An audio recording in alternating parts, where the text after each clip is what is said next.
Your Honor, we move for the reconsideration of the order of this honorable court, citing the witness Ms. Chari Evangelista in contempt and putting her in detention for 72 hours. We move that the period be lessened to 48 hours. Which she already has served. Nangangahulugan bang gusto mo na siyang makalaya? Yes, Your Honor. The witness is begging the indulgence of this honorable court. Nangangako po si Ms. Evangelista na hindi na siya magpapadala sa kanyang emosyon. And what do you have to say to this, counsel? Nothing, Your Honor. After all, the witness is still my sister. All right.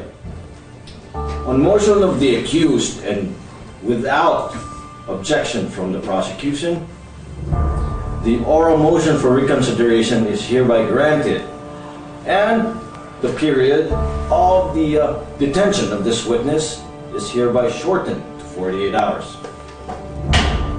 I told you, baby, you'd be fine. Buti na lang, Ate Grace, pumayag ka na lumaya ako. Hindi ko ginawa to para sa'yo, Chari. Kundi para kay nanay.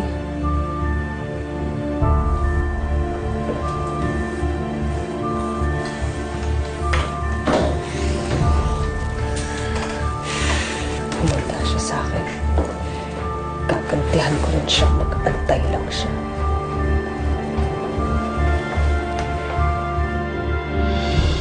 Akala mo naman kung sino siya porket alam niya yung batas.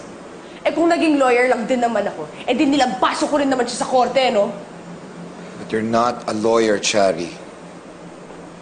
The courtroom is not your battlefield. If she uses her head, you're still using your heart.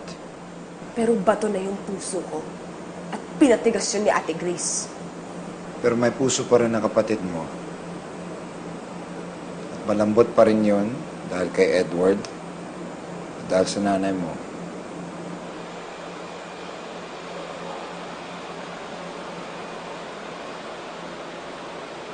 Si nanay.